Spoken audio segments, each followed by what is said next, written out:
അതൊരു ഓർത്തെടുക്കാൻ പറ്റുന്ന മൊമെൻറ്റ്സാണ് കൂടുതൽ. ഫസ്റ്റ് ഇയർ മുതൽ ഇപ്പോൾ എന്താ പറയുക, first year Abdul Khader captain, second year അൽത്താഫ്ക, കഴിഞ്ഞ കൊല്ലം സാജിഫ്ക, എല്ലാവരുടെ ഇടയിലും ഇപ്പോൾ അന്ന് മുതൽ ഇന്ന് വരെ ഫുള്ള് നല്ല മൊമെൻറ്റ്സ് മാത്രമേ ഇപ്പം ഉണ്ടായിട്ടുണ്ട്. പിന്നെ ഇപ്പോൾ ഒരുപാട് പേരോട് താങ്ക്സ് പറയാനുണ്ട്. അന്ന് മുതൽ കുറേ പേര് സപ്പോർട്ട് ചെയ്തിട്ടുണ്ട്.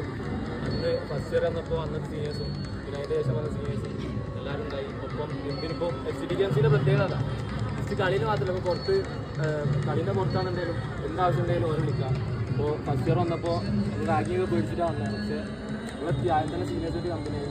അങ്ങനെ ഭയങ്കര സ്വന്തം ഫ്രണ്ട്സിനെ പോലെ കണ്ട് അങ്ങനെ ഭയങ്കര അറ്റാച്ച്മെൻറ്റാണ് ഉണ്ടായിരുന്നത്. പിന്നെ ഫസ്റ്റ് ഇയർ വന്ന മുതൽ നമ്മൾ നേരെ മനസ്സിച്ചത് പിന്നെ അവസാനം വരെ ഇപ്പോൾ ഇത്രയും ഡെഡിക്കേറ്റഡ് ആയിട്ട് ഇത്രയും നല്ല കോച്ചിനെ ഞാൻ വേറെ കണ്ടിട്ടില്ല.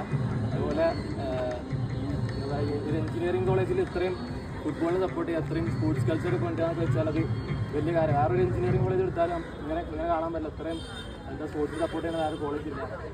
അപ്പോൾ ഇതൊക്കെ എന്താ പറയുക, എല്ലാവരും മുതലെടുക്കുക. ഇനിയിപ്പോൾ നമ്മൾ പോവുകയാണ്, അടുത്ത കൊല്ലം മാക്സിമം കളിച്ച് ടീമിനെ ജയിപ്പിക്കുക, മാക്സിമം നോക്കുക. പിന്നെ ഗോവൻസ് ഫസ്റ്റ് ഇക്കൊല്ലം എന്താ സാറ് വരാൻ പറ്റിയില്ല. പക്ഷേ ഫസ്റ്റ് 3 കൊല്ലം എല്ലാ ദിവസവും എന്നും ഗോവൻ സാറുണ്ടാവും. ഏറ്റവും ഡെഡിക്കേറ്റഡ് ആയി